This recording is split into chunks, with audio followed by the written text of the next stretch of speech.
security agencies to say they received over 30 distress calls and that the terrain were not accessible to them. So what have they been doing all this while? The reflection. The reflection. The reflection. The reflection. The reflection. It's history, people, happenings, politics, places, and backstories. Every conversation brings you closer to reflect on our worldviews. Don't miss Reflections every Saturday from 8 a.m. to 10 a.m. on Adami Mogo 93.1 FM, Lagos. With me, Sam Olugbemini. Let's reflect.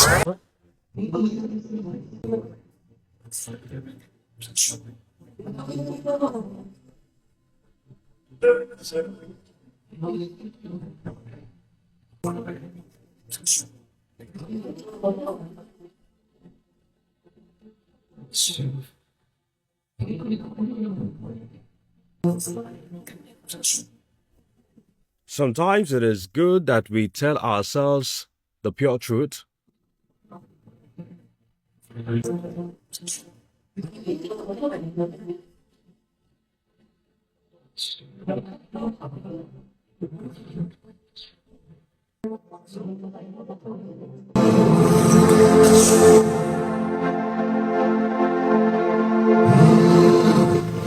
And the pure truth is that there is nothing new under the heavens.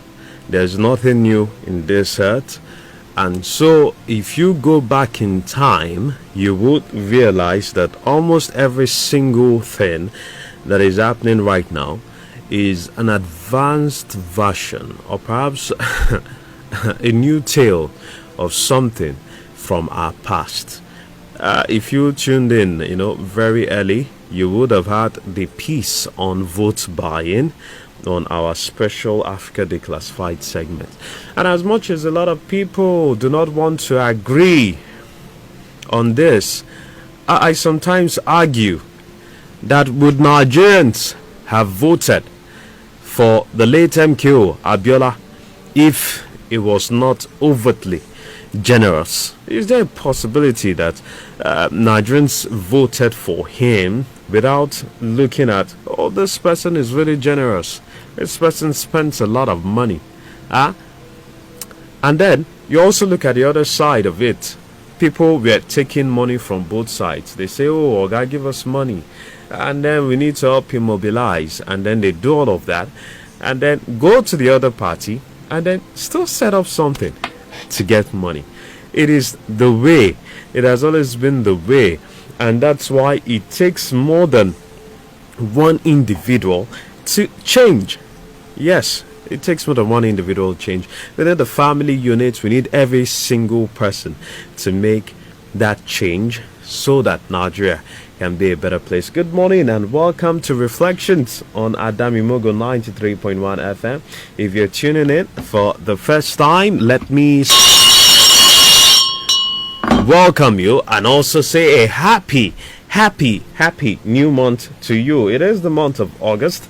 It is the 8th month in the year 2026, and it is a month that we sincerely hope will bring great tidings to every single one. We are hoping that there would be August visits of goodness, mercy, and more importantly, prosperity and good health for every single person. The name is Sam Olugbeminiyi.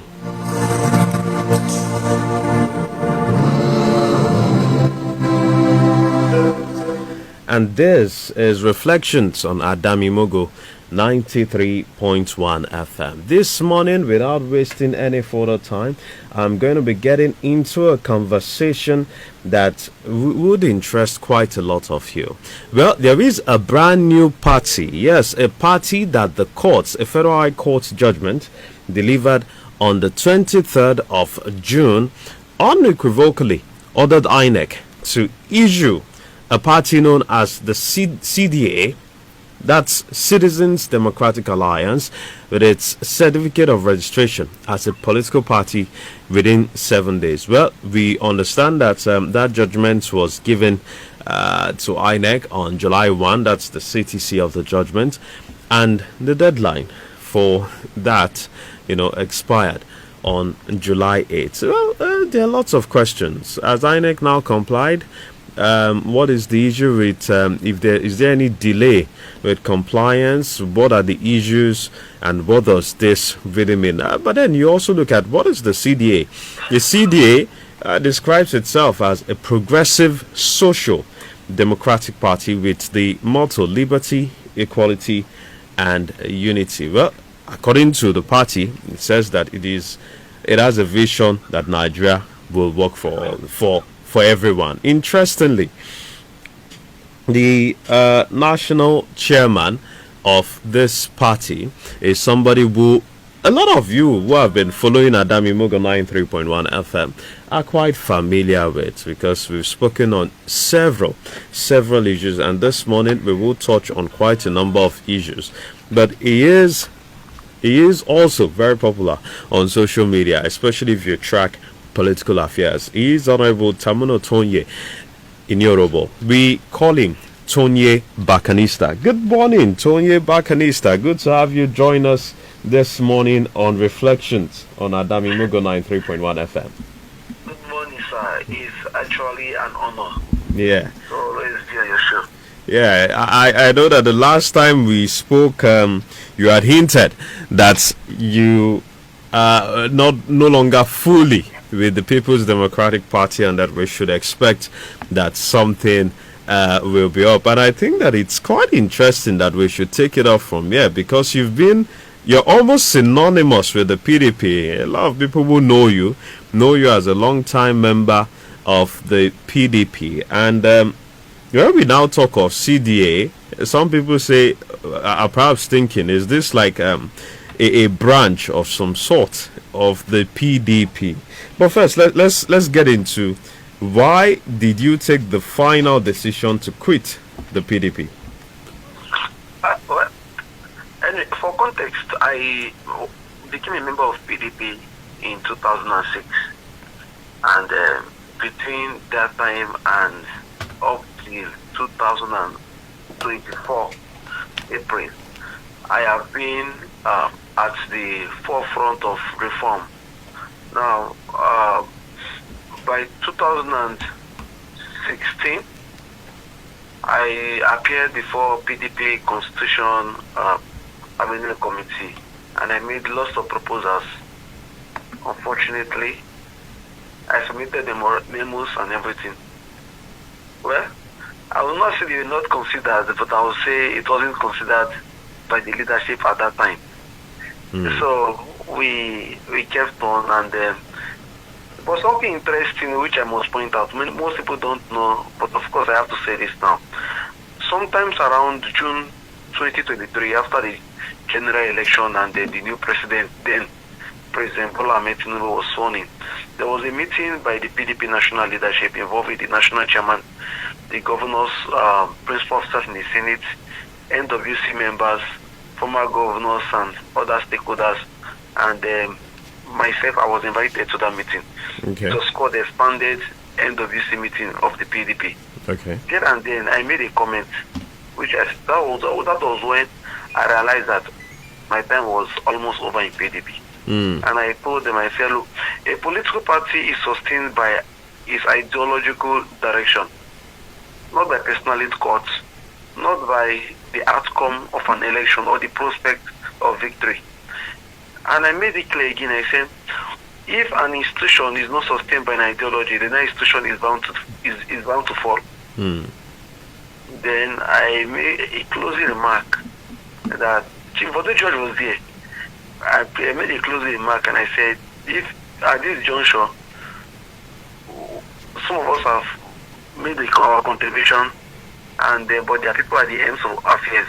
Now, if the party wants to come out as a political platform for development, personally I will gladly embrace it, as I have always done.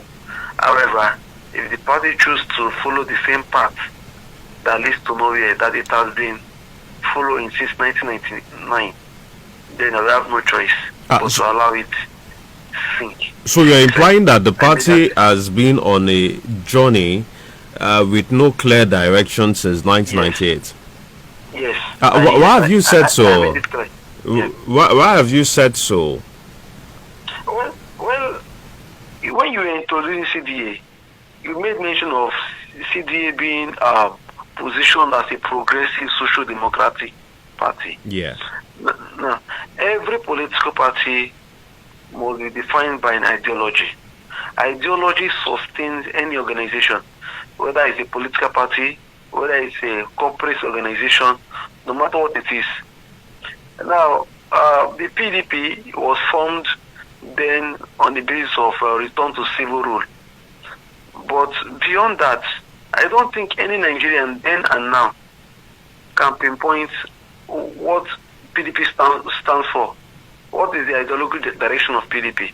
Well, it's just that so it became like a platform for election and became like a, in quotes, vehicles for political actors to actualize their political ambition due to its bogus political structure.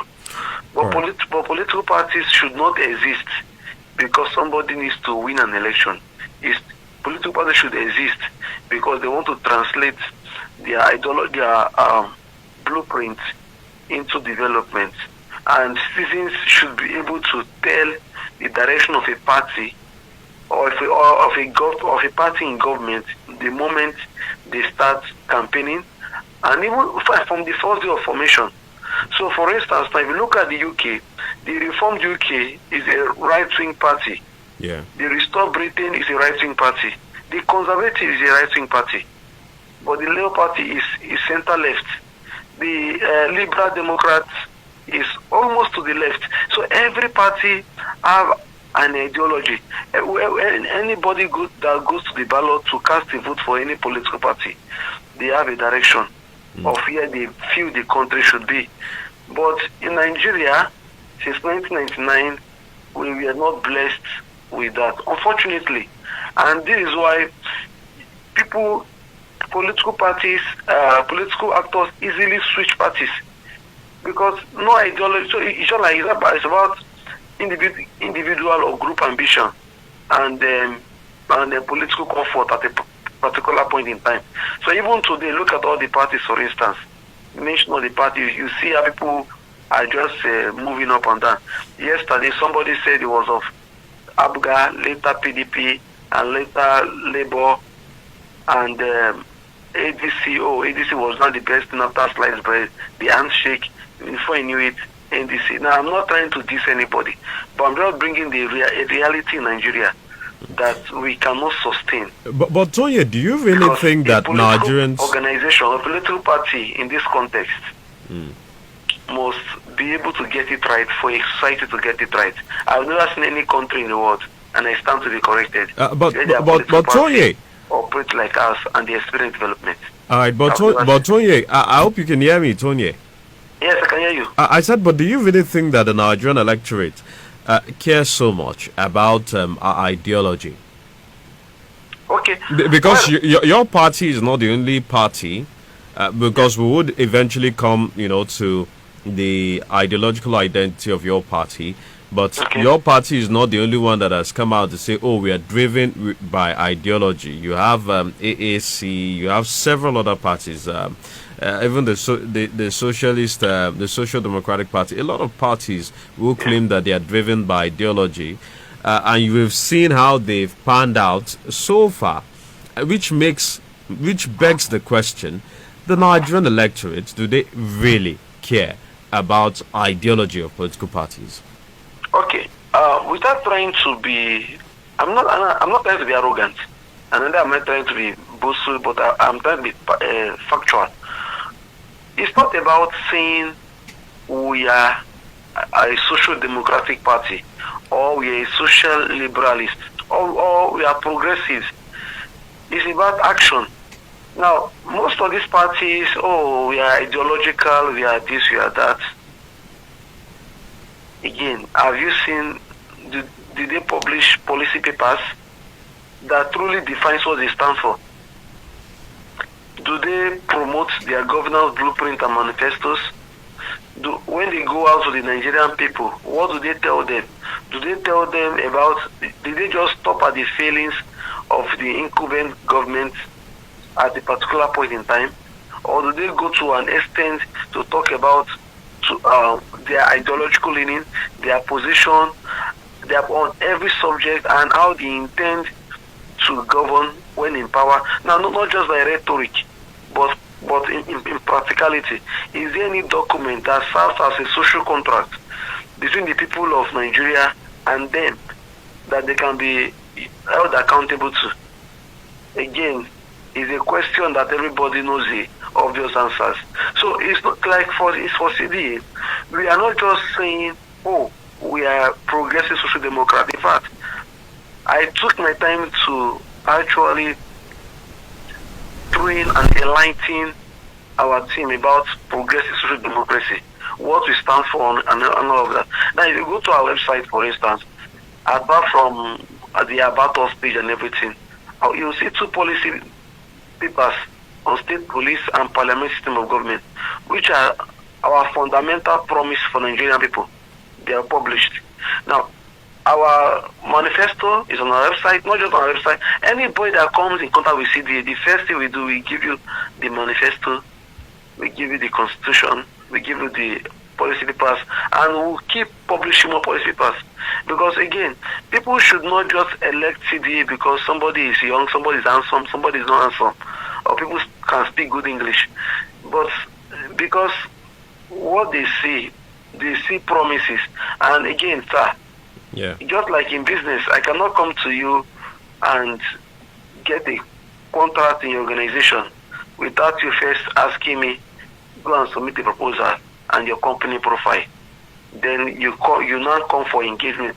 After checking my company profile and my proposal, you will now check out, okay, if I have what it takes to deliver what I'm promising, then you can now invite me again for personal interview. So that is how political parties should operate. So now you don't tell Nigerian people cannot just give people their votes because they don't like a set of persons in government. This is the truth I've always maintained. Okay. It's like a marketer must market his products to the to his prospects to be able to stand a chance of patronage. So if you don't properly market your products, then you cannot fault the country. And again, let us also be fair. Nigerians have never voted en masse for this current system. And I will tell you a fact. The election that was done in 2023, for instance, the president won 8.9 million votes, if I'm not mistaken, while its next challenger got about 6.9, then the other gentleman, Mr. Peter Obi, got 6.1 million.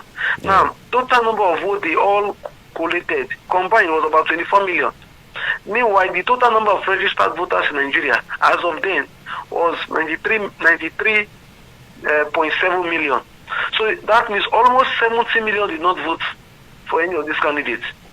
In the Ekiti election that was just concluded, the governor won with about less than 300,000 votes. Meanwhile, you have almost 2 million registered voters. So check every other state. The story is no different. So what I keep saying and I keep maintaining is that Nigerian population, Nigerian electorate, do not give their endorsement to the current political system. Okay. So again, maybe sorry, I think I wanted to say something. Apologies for that. No, you can wrap it up there. Okay, good. So now it is not incumbent on political parties. It is their responsibility to go to the electorate to say, look, we want to serve you, but on these premises and under these are our promises. So our promise to you is that when you elect us, we will deliver this guided by these principles and this philosophy and ideology. Now, on your own part, your own role is that give us the vote. Then you cannot hold us accountable based on what our promise. That's why it's called social contract. You understand? So it is a two-way thing. The party must first go out to the people. Then the people will now decide whether or not they trust the party. If they don't, the next election year, the process continues. So if today a party electorate fails to vote for me, and they vote for somebody else, and things doesn't go their way, come on, I have no right to mock them. It is still up to me to still returning to them and say, look, we have a better plan, we have a better idea, we have better policies. Give us your trust, give us the mandate. If we fail, you will fail to meet up based on our social contract. Vote us out. Otherwise, give us the chance. So that's it, sir. All right. For those who tuned in a bit late, I am speaking to Honorable Tonye in Yoruba, who you may know as Tonye Barcarnista. Yes, he is the national chairman of the Citizens Democratic Alliance. If I'm very sure that I'm getting that correctly, Citizens Democratic Alliance, and we're talking about his exit from the PDP, the ideology behind the CDA, and some of the trouble that it has with INEC. And I think that's the next point to take it up from. The Federal High Court asked INEC to register the CDA within 7 days. I understand that the timeline originally given by the Federal High Court has expired. So what is the status of your party now with INEC? Has INEC finally registered you and has not said anything? Or is it that INEC is here to even recognize you and recognize that judgment? You see, Nigeria is a country of laws and our institutions must be protected. Well, for INEC, the foundation of the case is that we went to court for a matter that should never have gone to the court. Now, interestingly, INEC never filed any opposition to us in court. Okay. The only thing they said was that our secretariat was not suitable enough, and they did not depose any single evidence or exhibit. Not a single one, not even from their own commission report. So, and again, while in court, they were adopting all our claims. We said we met section 75, subsection 4 of the Electoral Act, and it adopted. Oh, we said that they have passed their 60 days. INEC adopted. We said, we met every requirement, this and that and that. INEC adopted. So the question is, why did they even reject us in the first place? It is best known to them. However, our position was that CDA was deemed registered as a political party on December 8th, 2025. We did not just become a registered party by order of courts. We actually passed through all the processes set out by INEC, submitted our document, INEC came for verification, INEC even did the publication on October 30th, 2025, listing CDA and 7 others as associations that have met every requirement and submitted every details. Again, the question is, why did they even reject us? So, when we went to the courts, the Federal High Court, in its wisdom, on June 23rd, agreed that CDA is deemed the registered political party. It was went further to say INEC acted irresponsibly and ultra-vires, and said CDA is deemed a registered party.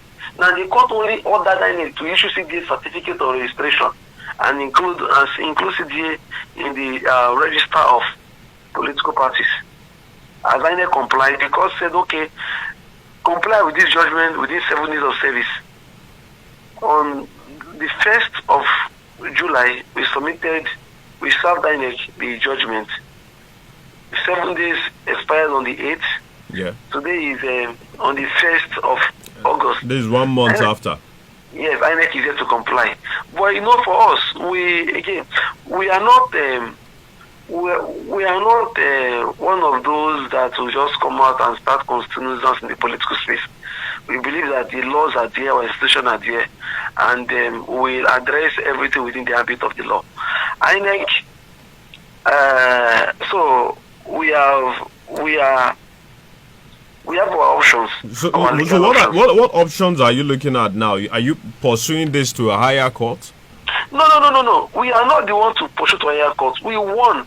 We got favorable judgment. So if we are going to a higher court, what are we telling the court? Okay. The only thing is that the only option we may have is to return to the court and hold the INEC chairman in contempt, because is actually the respondent in the suit.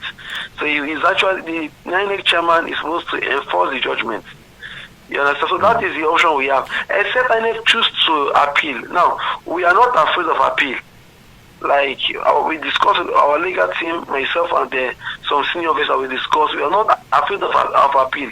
Because I believe that it will be in the best interest of our democracy and justice should INEC comply with the law, either by complying with the ruling or by exercising their right to appeal. Then so maybe they can test whether or not the lower court erred in law. But again, as far as CDA is concerned and the law is concerned, CDA is deemed a registered political party. So we operate as a political party. From your point of view, yes. Obviously INEC has a legal department that advises it on all these issues and every other legal issue. But from your point of view, do you think that by any chance the legal department has not done its job by letting INEC know, the management of INEC know that this is important, that you follow this particular court order? Or you see it as a point in which they know the right thing to do, but INEC is perhaps, for whatsoever reason, deliberately deciding not to comply with the legal judgment provided to it?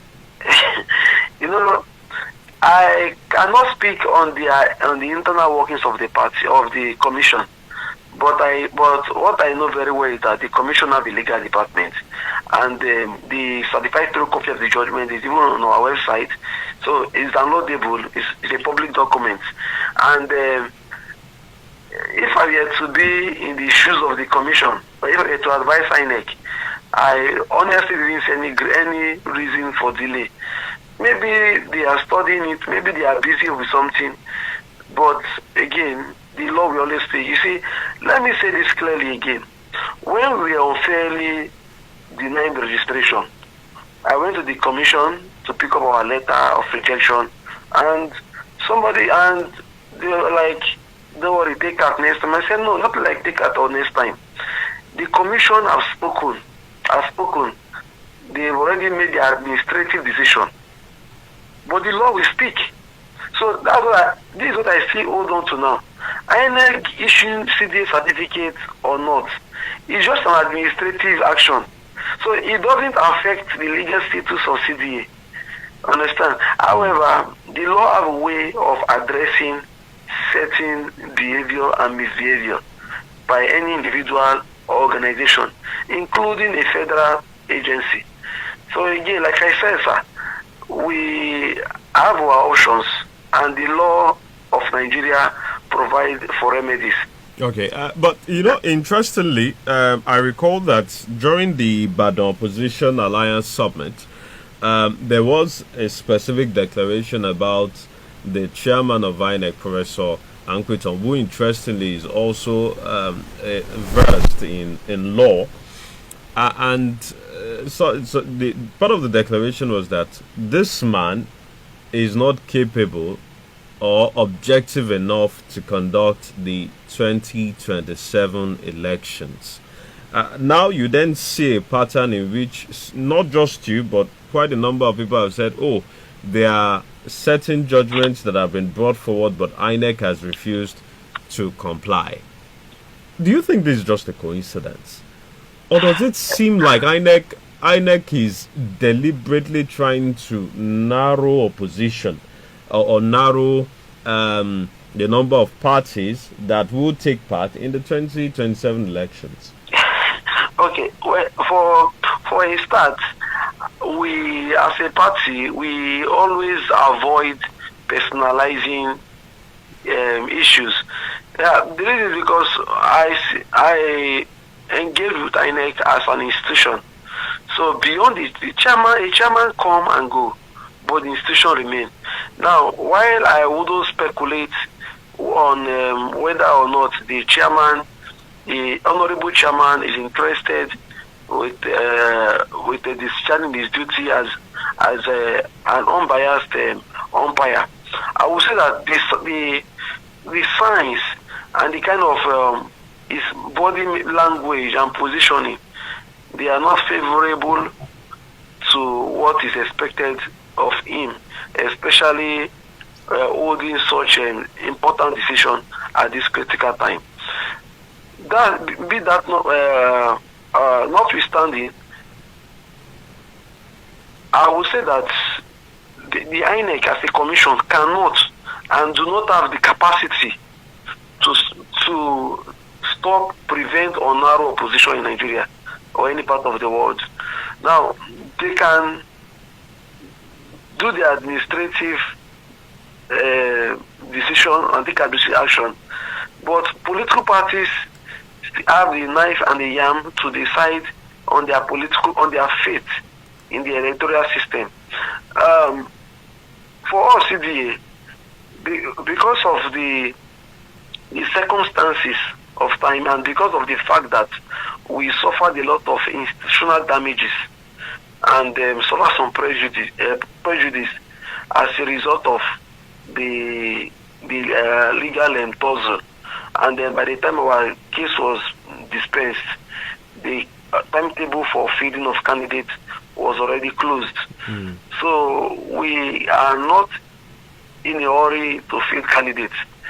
We have been building our party and our structure, building our membership base, building our digital infrastructure and everything. So that is our preoccupation right now. And it's unfortunate, but like I said, election is not an event. Election is a process. Election starts from the day a party is registered. So the day of the vote is the result of the vote is announced. So for us, we are building and working towards that time. God's period of our lives. Other elections are coming up. As for INEC and as for other parties who feel that INEC may be doing one or two, like I've always said, look, no man can stop you except you decide to stop yourself. So INEC, maybe there are one or two misbehavior. I see it as a distraction, unnecessary distraction. All right. Well, for those who want to join the conversation, 0805 5888 192. 0805 5888 192. Do you think that INEC is deliberately, what do you think about INEC refusing to immediately comply with legal judgments, provided by the courts, especially in regards to this matter and every other matter that has been raised? That's just a part of the conversation that you can get on. Don't forget, we're streaming live on Adami Mogo 93.1 FM on Facebook, so you can go there and also drop your comments and also call the line 0805 5888 192. My guest this morning is Tonye Barcarnista. Okay, so Tonye, let's look at, interestingly, the Progressive Socialist Democratic Party, anchored on liberty, equality, and unity. But you and I both know clearly, so this is something that you've equally attested to some of the times that you've been on this show, that political parties don't lose elections because of their manifestos in Nigeria. They lose because of money, they lose because of structure, they lose because of godfathers, they lose because they don't have the structural weight to be able to win elections. Now, you look at the CDA, and you said you're running on ideology, you're running on so many things, that look really fine. But what exactly is your answer to the structural reality of Nigerian politics? Okay, well, structure in politics is just a jargon that represents people, absolutely people. Like I've said something earlier. I said no organization can be formidable without an ideology, and no organization can sell without proper marketing. So now you may have an ideology, but if you don't have the ability to reach out to people and explain yourself to people, then your ideology will be as good as for you. Just like the best product in the world, once it is not out there, it's as good as not good enough. So our targets are first with the youth of Nigeria, who we believe are the true assets of this country, primary targets, and of course other good-spirited Nigerians. But again, we will not just deceive ourselves to think that these people will just love us overnight, or we accept CDA overnight without us making certain efforts. So first we have to ensure we have our legitimacy. When I mean legitimacy, not from the commission now, I mean institutional legitimacy. Then we'll get acceptance. Our messaging must make sense.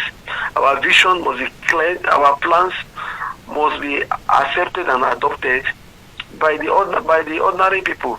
We must go out there and do the leg work and the field work. We must have a system where we house people who are interested in CDA. And then that is when we can say we are truly building a movement and a community that is capable of challenging the ruling party and their twin brother. But for us now, we are working towards that. I can tell you that in CDA, we have a formidable digital membership and administrative system. Now, in our own, let me give you just a sample. For instance, when a member registers in CDA, he gets approved, he can log into the portal. Through the portal, he can do everything: access membership card, pay membership dues, communicate with the national leadership and the state leadership. He can get announcement on events.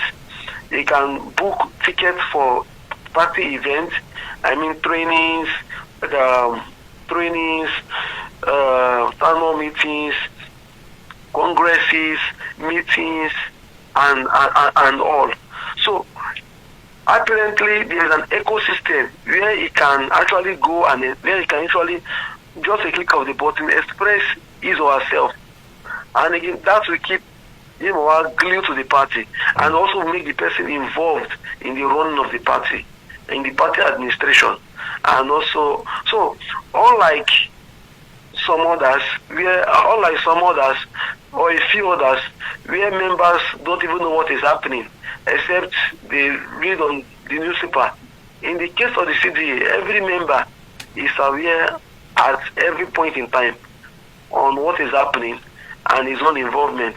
So if you observe CDA, for instance, no controversy. CDA actually started in 2024. I found it in 2024. We have been disciplined. Even during the period of litigation, we were like, look, no press statement, no comment or anything. So that let us not try to hoodwink the court into taking a decision. Let the court take decision based on the facts submitted to it, and every member of the party, every leader maintain that discipline. So we are still working towards it. I will not say we have done so much, but the little we have done is already preparing the foundation for us to do much more. And by the time we are done with this, okay, I believe that the ruling party will enjoy our love letter during subsequent elections. So the ruling party will enjoy your love letters during subsequent elections. Just quickly before I delve into your policy statement on the parliamentary system of government, the 2027 elections, you have the NDC, you have ADC, you have Labour Party, you have APM. Everybody in the race saying, "Oh, we want to kick out the APC." I'm very sure that even though the CDA is not going to be, actively participating in the 2027, it's not going to be on the ballot for 2027 elections, there must be somewhere where you tilt towards. And I'm quite curious, who are you tilting towards? The APC or anti-APC sentiments?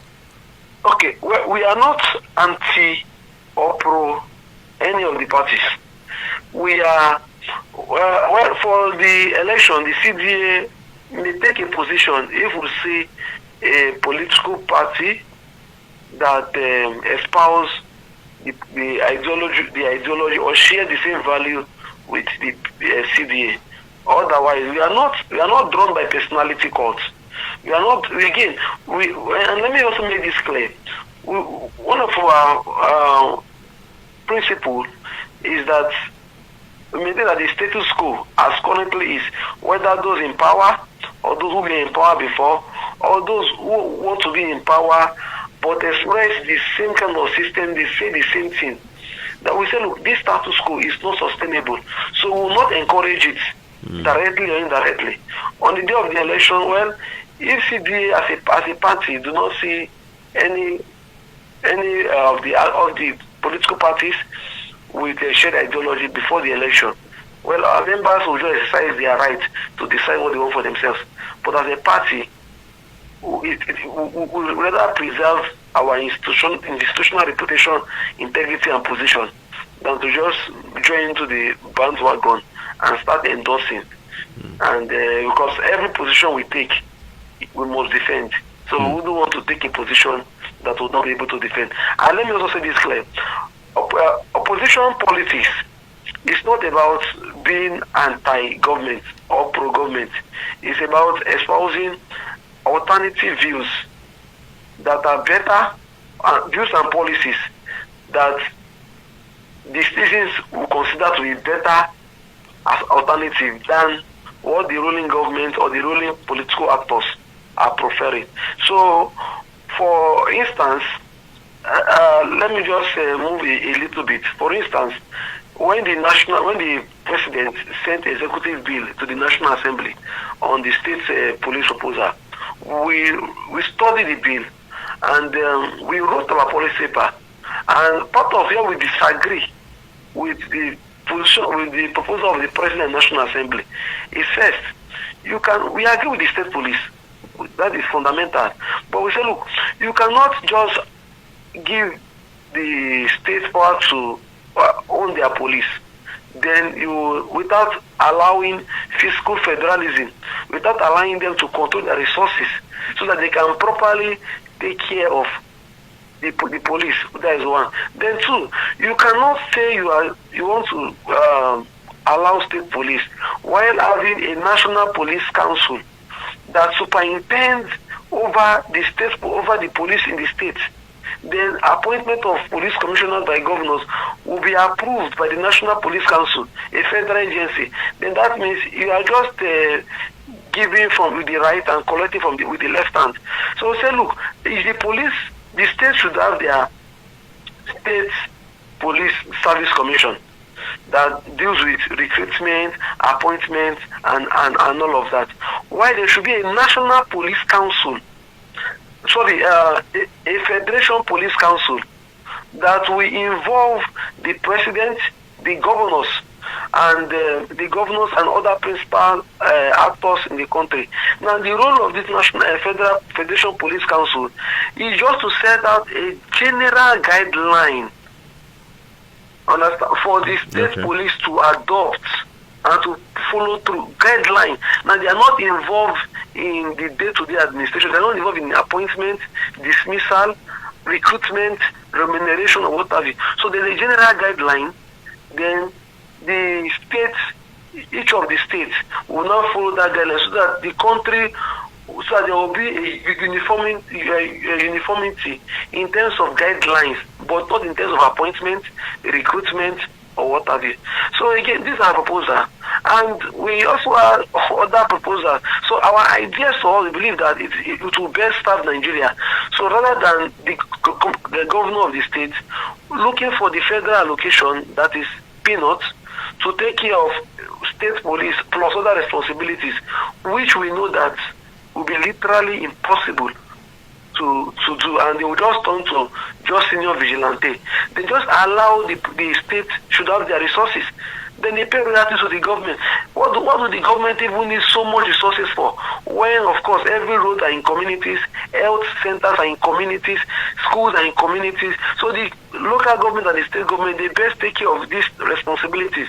Why the federal government should focus on its critical areas: national defense, foreign policies, currency, national unity, immigration, passports, and then economy. All right. So, Tonye, let's go deeper into the state police conversation.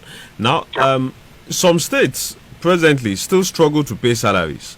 In fact, we know clearly that some states are yet to fully implement the 70,000 naira minimum wage. Even those who pay, some of them struggle. We also know that there are some states that heavily depend on the federal allocation. So if the federal allocation doesn't come in good, it also means that they are most likely going to owe salaries or not carry out any major projects.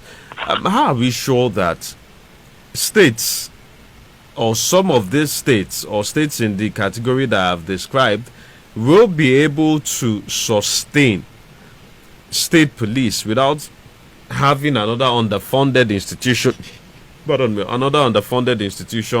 that then turns out to be ineffective? Okay, sir. Okay, like I liked it earlier, and this question is very important. This is one of our concerns. The way Nigeria is structured, we operate a filibuster system, and that has been one of our undoing since I would say 1979, because it was not so during the First Republic.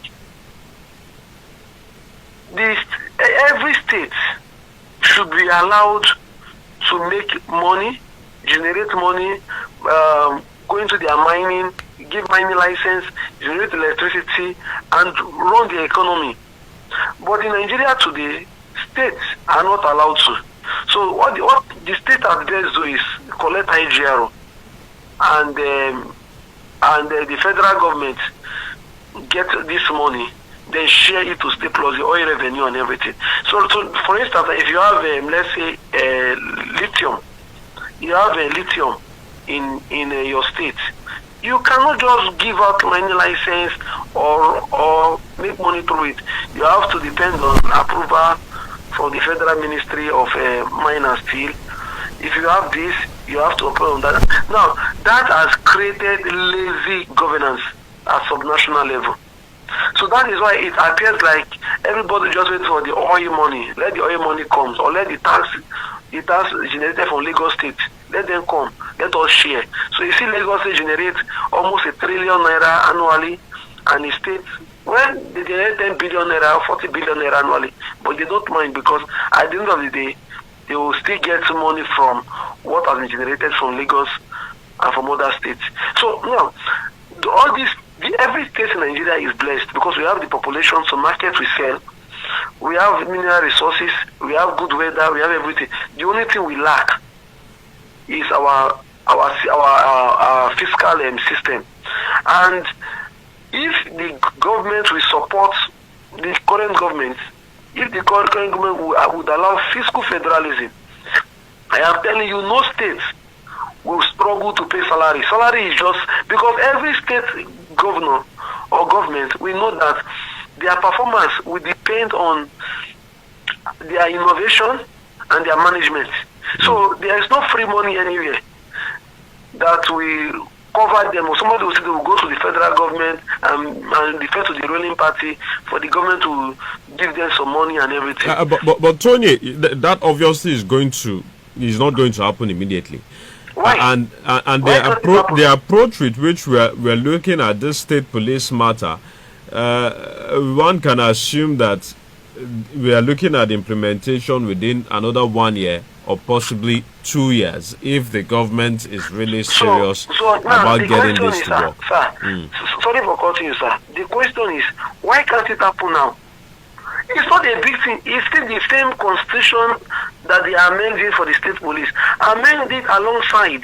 So it is not that. It's not a big thing, no. What about electricity? You can see the decentralization of electricity, which has happened as early as 2023, 2024, but we're still yet to see states take full advantage of that. Isn't that a concrete example that if you devolve power to states, they are not? It's still going to take time for them to put it to use. The inland waterways, the federal government is laying claim to it.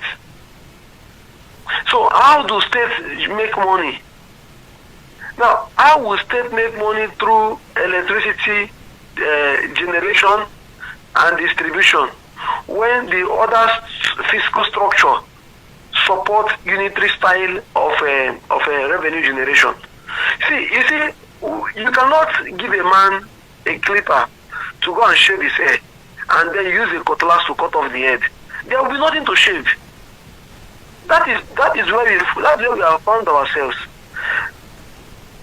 The governors of class 1999, they are the forefront of this. Unfortunately, the governors of class 2011 to date, I don't know that their approach is different. Again, it is maybe it was not part of their plans. But again, you see, we cannot continue like this. Now, you cannot give a man that, you can go and generate electricity. How do you expect to generate electricity when most of the infrastructures, they are still controlled by the government? When you need approval from the federal ministry from the federal government through their various ministries and parastatals. So we need to holistically address the structure of the country if we want to experience development. See, there is no need to try to enhance a system that is not working. You just need to reform a system that is not working. You reform it to have a working system. So trying to do patch, which we've been trying to do since 1999, patch here. And when they patch here, they will not do a landmine here and everything. So it doesn't work. For instance, now they set up development commission for all the geopolitical zones. Beautiful. How far have they gone with development? There are still commissions for settlement of political allies by the same actors. So what we are saying is that, look, let us just address these political barriers once and for all. Okay, so Tonye, do you think we should actually be having elections in 2027 or perhaps a referendum on some of these matters? No, we should have an election. See, we have laws, understand? Every discussion, every process I've held, it can be done within the ambit of the laws of Nigeria. Now, the election of 2027 must hold because the mandate of those elected in 2023 was for 4 years. So the election was hold. But I'm saying that now to May 29 for the executives and June for the National Assembly is enough to push a lot of constitutional change. But why is it, again, my own question is that, why is it that when it has to do with the critical structure of Nigeria, the actors in the country, political actors, they try to behave as if it's something that will be too difficult to do. But when it comes to issues that directly affect them or affect elections, where of course they stand as candidate or benefit, you see that those things being passed with the speed of light. See, sir, Nigeria is one country that is blessed with resilient people, but a lot of Nigerians are losing patience. People are Japan, and sorry for my use of word. No, I mean, it's not for English, but again for the people are emigrating out of the country. We are losing our best brains, our medical doctors, our nurses. Japan or immigration is one of the biggest career paths now in Nigeria. But what is happening outside here? Far right movements are now saying that they don't want immigrants. South Africa just gave a very bitter pill for Africa to swallow. That you just go, whether you are legal or not, go. So if people are coming and people are saying go, those that are here want to go, those that are there, they are telling you to go back to your country. And what are we going to have in the next 5-10 years? So we need to address these fundamental issues once and for all. And in addressing this fundamental issue, one of the proposals that your party has come up with is we need to return to a parliamentary system of government. This is quite interesting too, because I remember that just a couple of months ago, a section of the Afenifere led by Dr. Akin Fakwonda also came up to say they want a regional system of government where you have parliaments take charge. There is a premier or a prime minister who is able to take charge of all of the activities. But you know the fundamental problems with Nigeria. You yourself acknowledged them in that document. You said weak accountability, excessive executive powers, corruption. How then is a parliamentary system of government going to resolve some of these issues that have been raised? Okay. Now, let us look at it from the point you've raised, with accountability. Now look at this. The presidential system of government and the present constitution we operate actually vest the fate of Nigeria on one man, the president. If the president is the commander-in-chief, is the head of state, and is the commander-in-chief, mentioned it, and is the head of government. Now, you cannot remove a president of Nigeria except for gross misconduct. So now, let's say if he doesn't commit an offense, but his policies are terrible, you cannot remove him. That is one of the danger of presidential system of government that we operate. Now, in parliamentary system of government, the head of state and head of government, they are split. The head of state is ceremonial, so he focuses on ceremonial activities and national unity.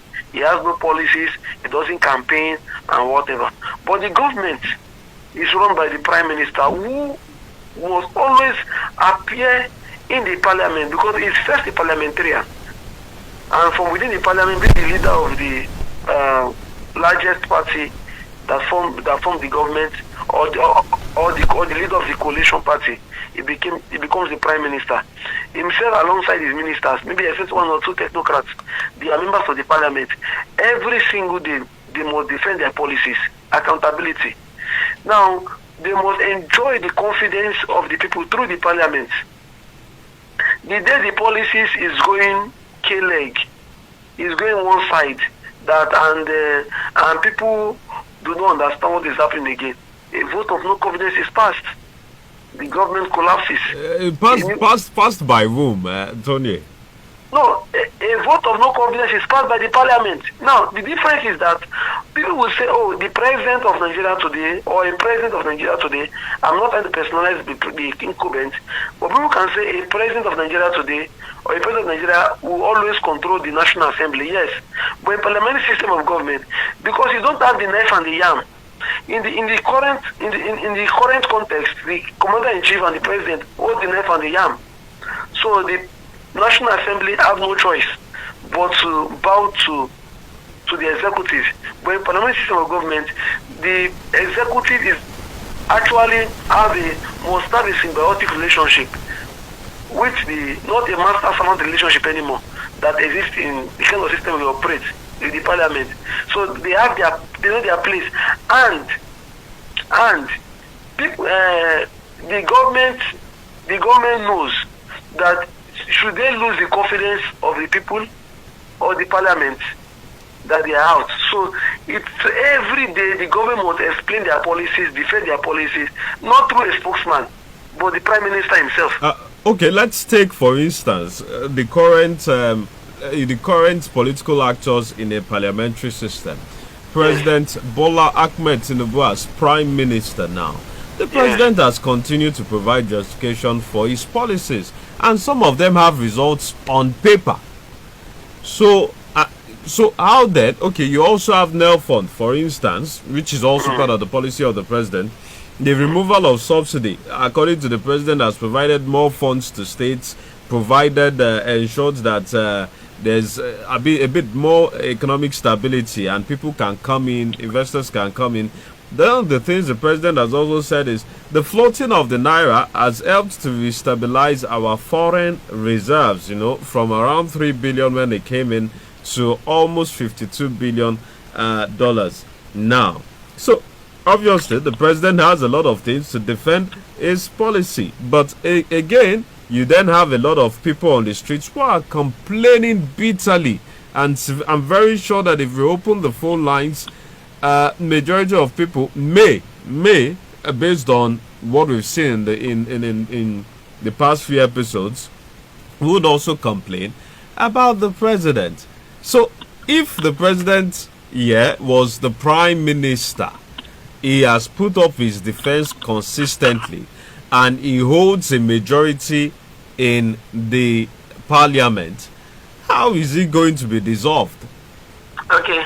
Well, first and foremost, if Nigeria gets to operate parliamentary system of government, I can tell you that more than 90% of the current actors in the National Assembly will not be elected.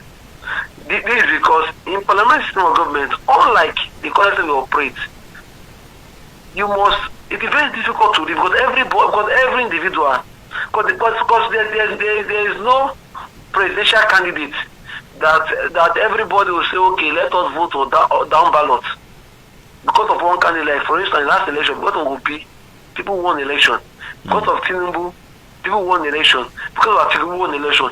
In this one, it's because of your party and you. So two ways now, your party and you. So your party must actually have very sound policies. Because if you look at countries that pass parliamentary government, most countries in Europe, if not all, are parliamentary system of government they practice. Canada, Japan, Australia, New Zealand, and what are in fact, I would say that apart from the US and maybe one or two other countries, none of the top countries in the world, top economies will practice presidential. It's parliamentary. Or maybe 80% of them. Now in Africa, where you don't have accountability, what then they practice presidential system of government? It is very easy for an elite class or an elite clique to dominate the political system in presidential system of government. But in parliamentary, it's very difficult. So it's not like that is one aspect. On the second aspect, the president or the prime minister, let's say the president today now wants to be prime minister, first he will contest in the constituency. And so it's not like there's no jagaban anywhere that decide for all now. It's an individual that decides for himself and his constituency and also his party, depending on the support they enjoy. So there is no tribalism now. There's no is our turn because every representative they are going for their constituency and their people. That is one, and their faith depends on such persons. That is one. So on that case, most of these things you see in the National Assembly, I am telling you, under parliamentary government, you will not see them. If Nigeria has practiced parliamentary system of government before, although of course that is an improvement of what we had, but you observe that what was practiced in the First Republic was completely different from what was practiced in the Second Republic and the Fourth Republic, which we currently have. Now that is two. Then three, you talked about the president said he moved CDA and a lot of fund and everything. Now, let us look at the facts. Today the minimum wage is 70,000 naira, right? Beautiful. But now let's look at the facts. How much is that money in dollar? Less than $100. What is $100? It's about maybe $50. Meanwhile, in 2011, when minimum wage was 18,000 naira, it's about $130. So did we really make more money? No.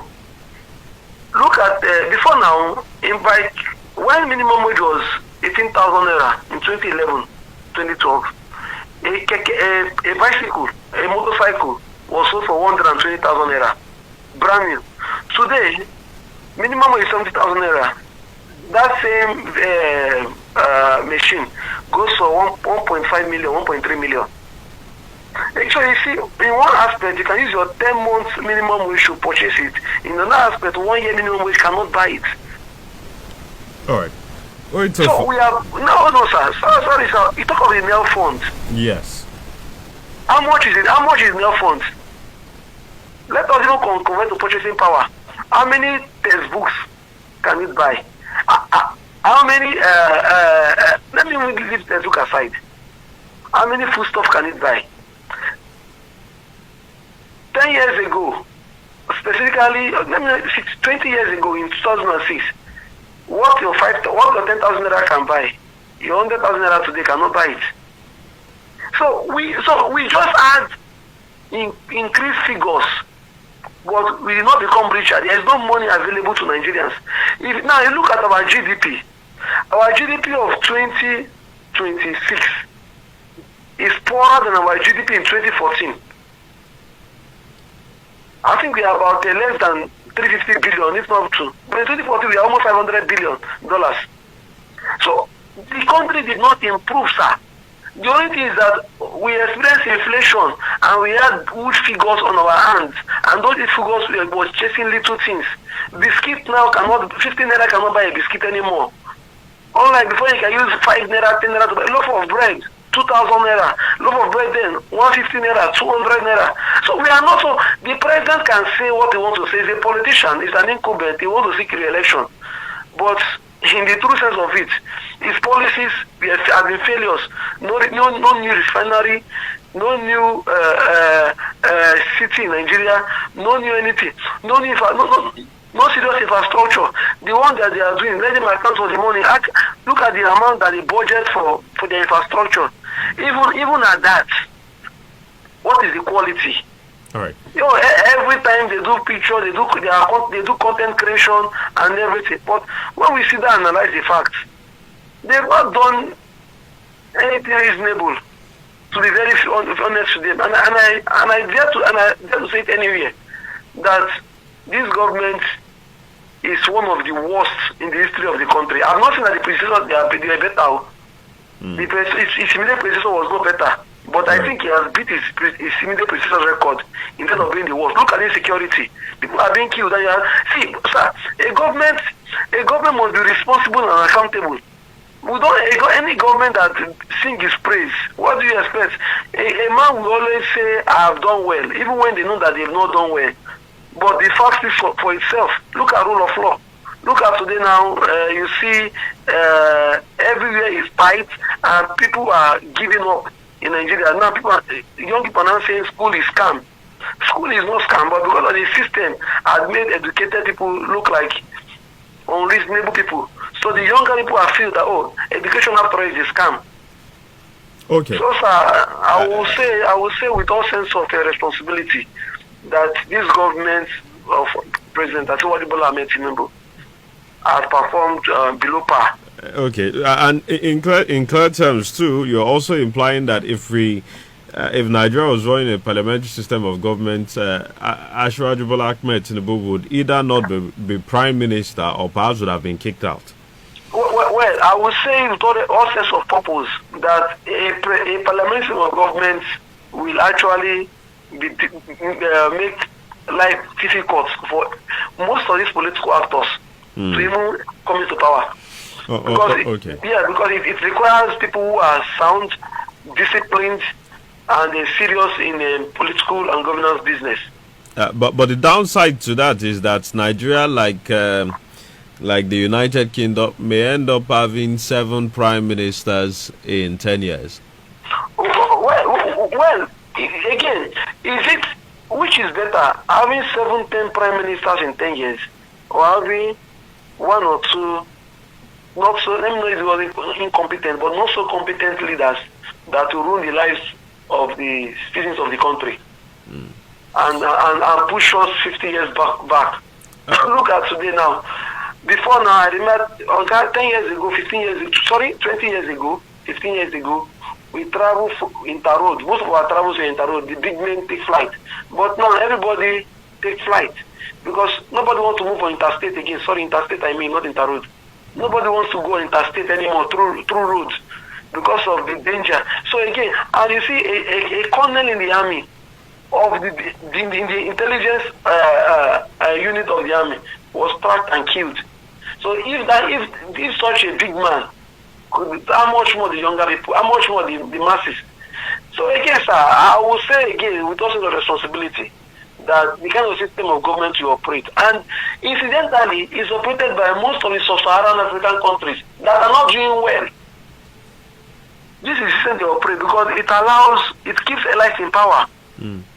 All right, Tonye Barcarnista, I'd like you to just hold on for a couple of minutes while we take some calls. 0805 588 192 0805 5888 192. That is the number to call this morning and join the conversation.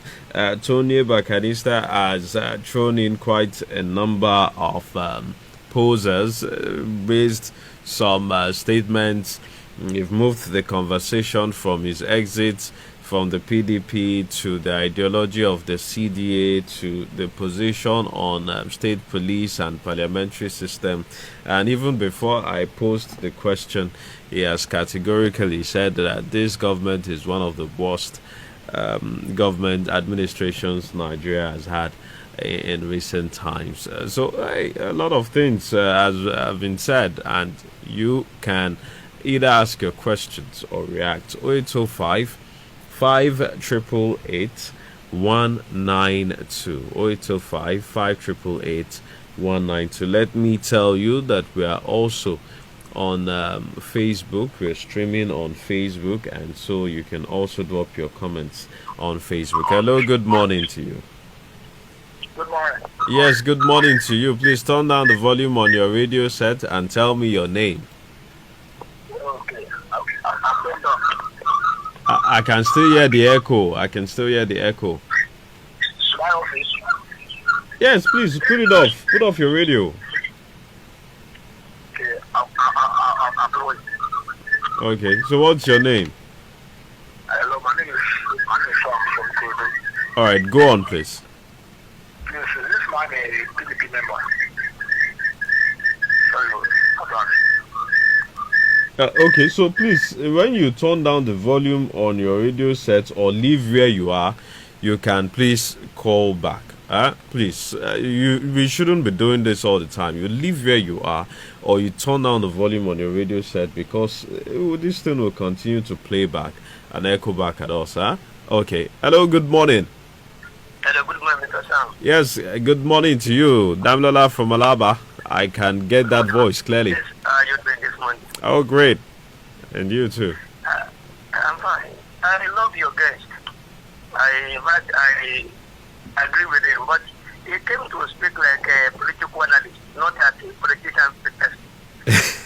Because honestly, I agree with him. This government is one of the worst in the history of Nigeria. Besides, parliamentary system, it is even better to have even 20 prime minister, even within 4 years, and to have one lifeline president that will take us back in 100 years. So I totally agree with him. But I want to talk about CDA's party, and I want to put some things to him. Okay. The police is bad with this ideology and everything. Honestly, is a correct man for the job, but that's business here. After stage, there are CDA branches or members or parties, being well known in Nigeria. How long have they been preparing? Because this CDA party of it is very new to many Nigerians. So for how long? And they are still very new. Are you with me? Yes, you're with you. Can hear you. Okay. For how long have they been preparing to actually, to come in power and warming up to actually, rule Nigeria? Then, do they really have a kind of well-known agenda? Awareness, in fact, do they have awareness around the country? All right. Okay. Thank you very much, Damlola from Malaba. You got that question, Yes, I did. Tonye? Oh, okay. Yes. You may want to respond to it. Okay. Well, the CDA as a party was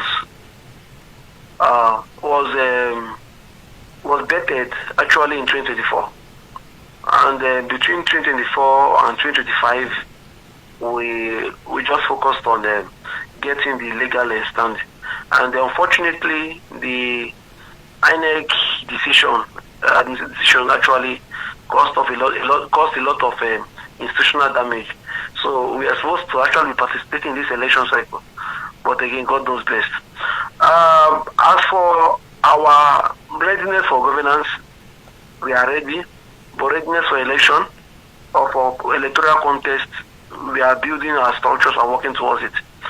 Last week Sunday, we launched our membership drive, digital of course, and we are still engaging. During the week, we met with the Afenifere Youth Wing, and we also met with other groups and everything to explain what CDA stands for and all of that. We are not actually interested in looking for the elites. Not that we are not looking for them, but we don't need a political elite to be a face because we are not building a personality cult. We are really building an ideological movement. And to actually address the question, we are actually scaling up. We are building our structure, and we are mobilizing people, and we are also educating ourselves so that after the general election, we can be prepared for other election. I think we have the off-season election in Bayelsa, Kogi, and Imo after the 2027 general election. And if God wills, there may be other off-season election. So by elections rather. So we are preparing. All right. We are preparing, and we will actually become more known with time. All right. 0805 5888 192. 0805 5888 192. Hello, good morning. Hello, good morning. Hello. Yes, Damola again on the line. Okay, Damola. I still want to ask one or two more things from your guest. I love his response based on what I asked before. But the thing is, I want to put it to him. Do they have intentions of competing 2027 or 2031? No, they are not competing in 2027. He already made that clear. Yes.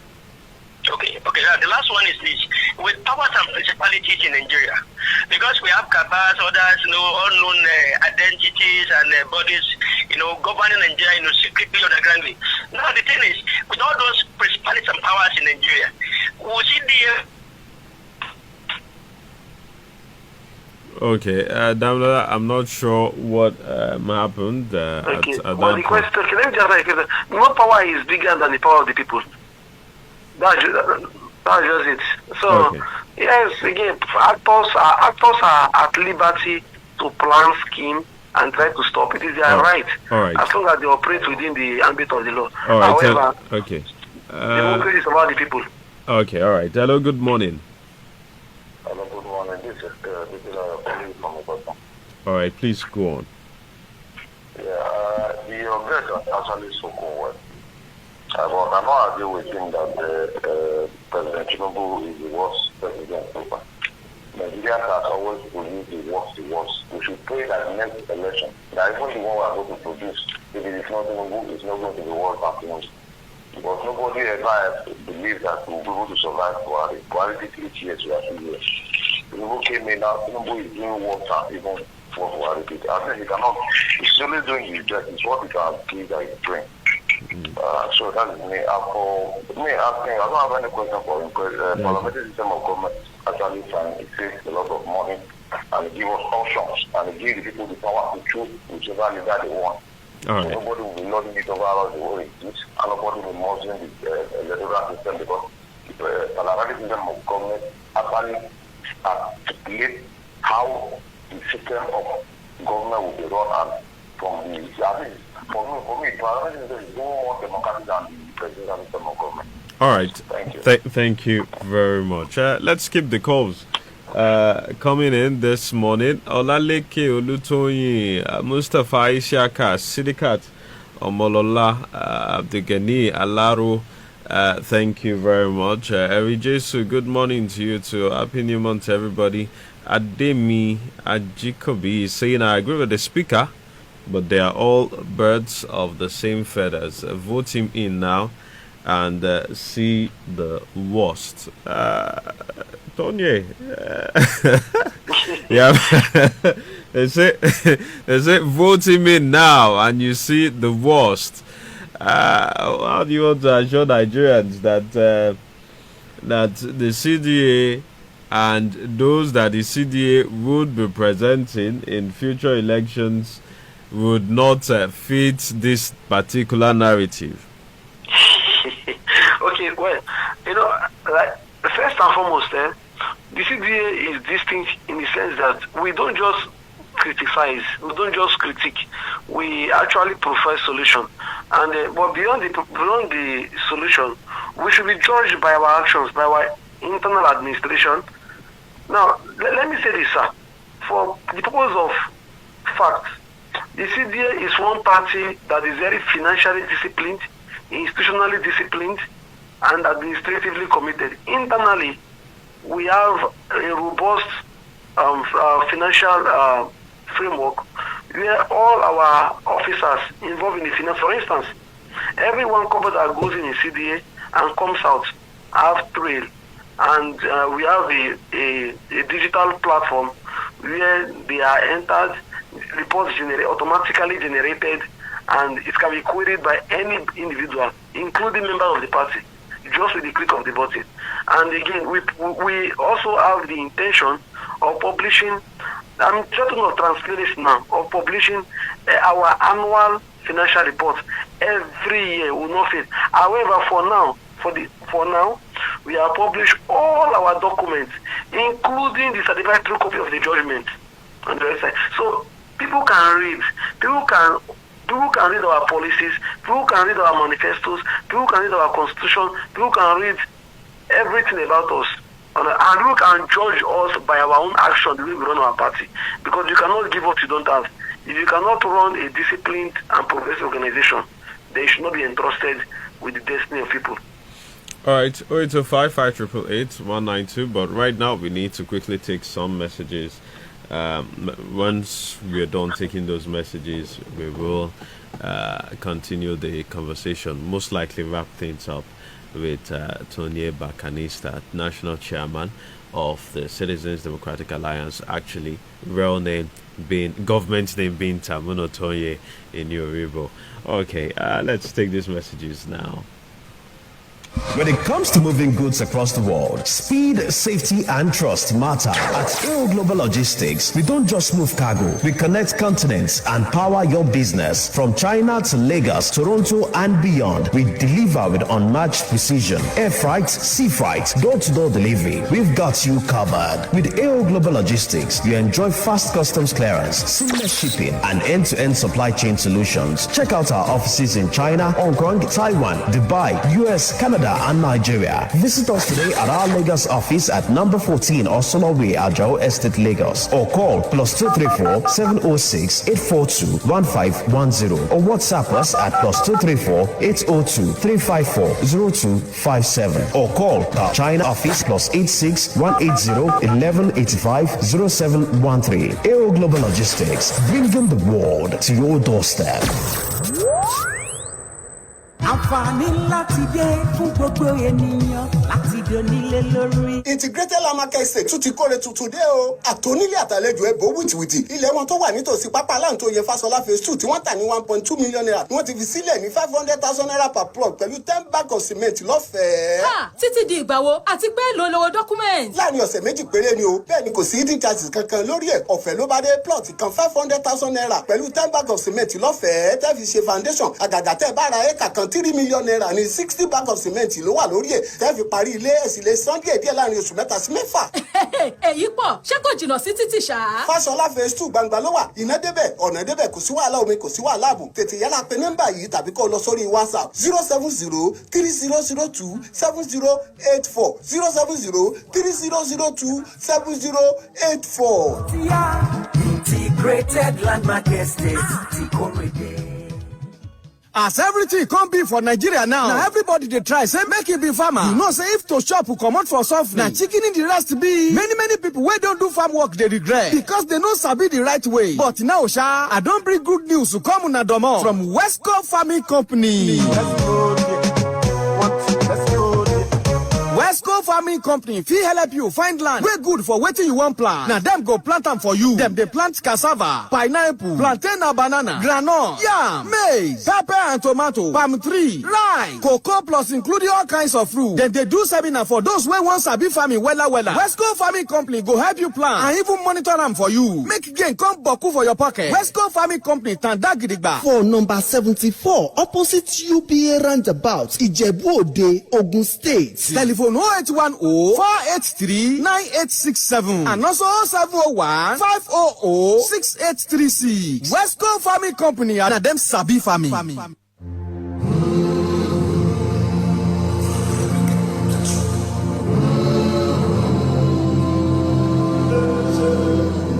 All right, you're still listening to Reflections on Adami Mogo 93.1 FM. I've been speaking to citizen Tonye Nyoribo, the national chairman of the Citizens Democratic Alliance. He is popularly known as Tonye Barcarnista. He is the national chairman of the CDA. Tonye, I know you have mentioned, you've talked a bit about this particular administration being one of the worst, and I know that a couple of callers have rejected that particular notion. But let's take this call. Hello, good morning. Good morning to you, Ambassador Musbao. Good morning, sir. Good morning, Ambassador. I'm fine. Yeah, to me, I listened to your girls and I spoke well, but one thing about is a politician, and a politician are so good, too good in analyze issue, especially when they are not among the ruling party. Even what you said now, those who are in the ruling party now, if they have the opposition as the opposition, they will speak more than what they said right now. But what is the real cause of this problem? I want to know the root cause. You understand me now? When you're outside the government, you analyze very well, let not know what is going on. But when you are there, this thing will disappear. We will hear this from you. We hear this other story. That's it. But to me, once you are one ally of a wicked.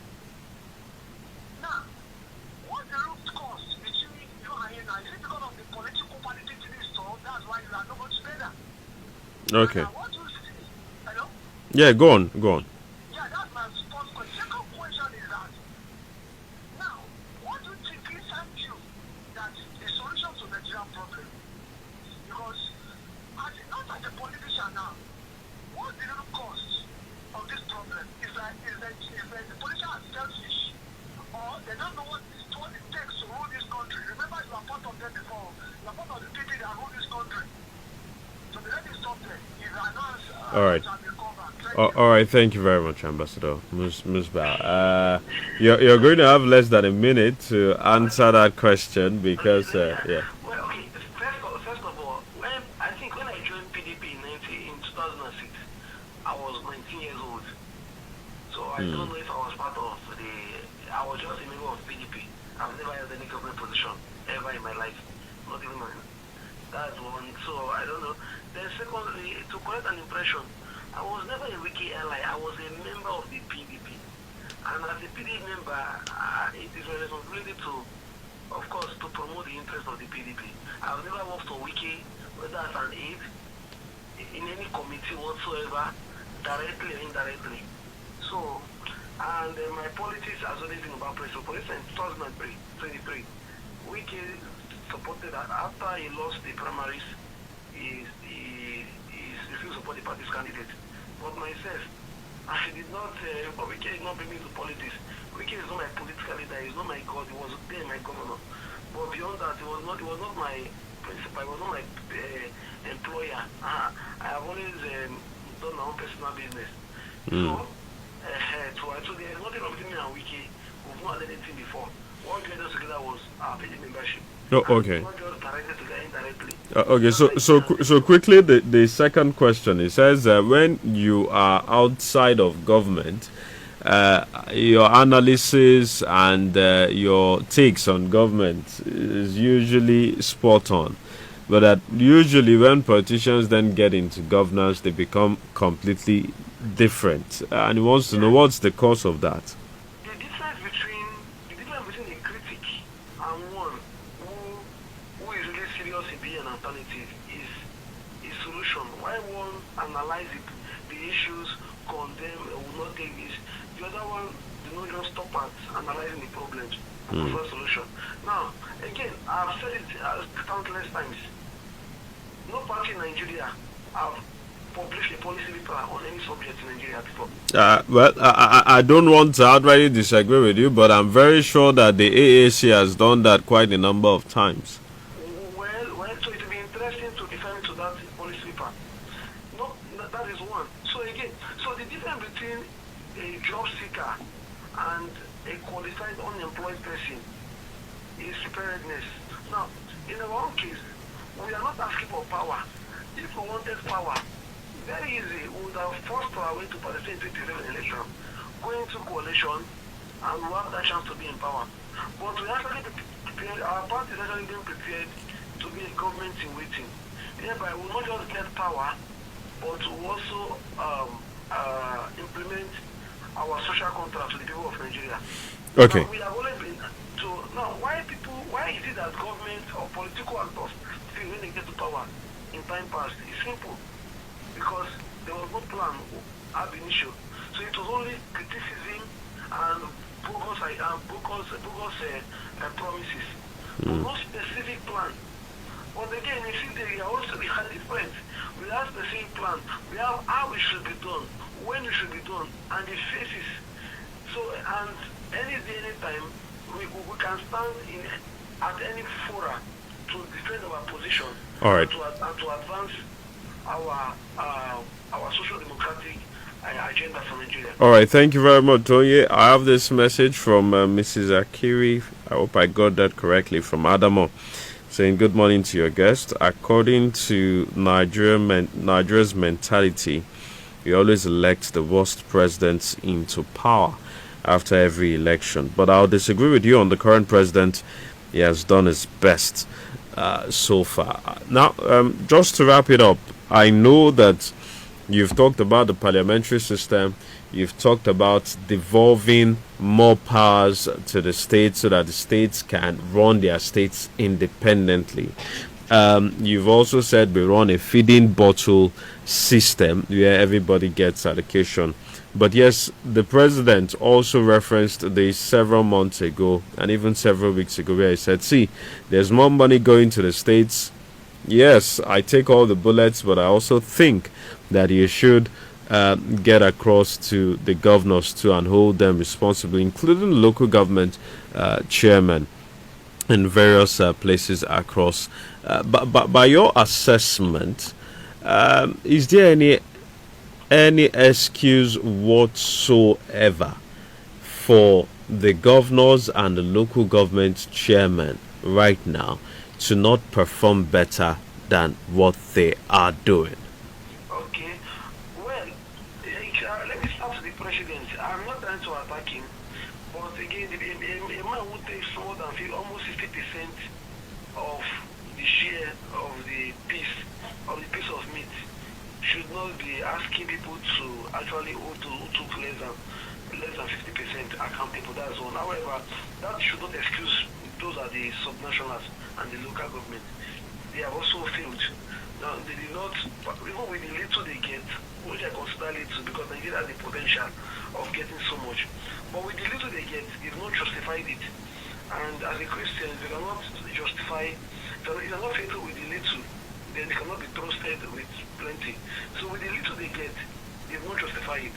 And the reason they will not justify it because they know that they don't even need to justify it to remain in power. So they will be in government whether they justify it or not. Then towards the next election, they do one or two white elephant project, organize some endorsement rallies, and they get elected and repeat the same thing again. And that is why I agree with the other person that said we have been electing the worst after a worse. And the system actually encourages that. So two truths can coexist.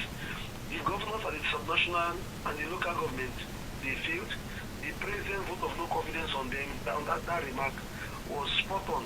The president himself has also failed to justify his own almost 56% or thereabout of what he gets. He has failed to justify it. So all right. He's not better than those at the subnational level. They've all failed. All right, Citizen Tamuno Tonye in Yoruba, thank you very much for being a part of the show this morning. Thank you very much. We wish you and the party well in your endeavors. Yes, thank you very much. Mr. Tamuno Tonye in Yoruba, also known as Tonye Barcarnista, is national chairman of the Citizens Democratic Alliance. Citizens Democratic Alliance. Well, thank you. That's the bit we can take on Reflections this morning. Be rest assured that we will be back with more and more conversations next week. and yes, subsequent weeks. But till then, keep listening to Adami Mogo 93.1 FM. Do remember to join the Orore crew. I understand we will be reviewing local governments in the past 1 year, so you never can tell. Your local government may definitely be on trial of some sort, so you should tune in tomorrow at 7 a.m. Thank you very much. You can reach me via 07063403583 if you have an inquiry to make about the program or about Adaimogo 93.1 FM. Keep listening and do have a pleasant weekend.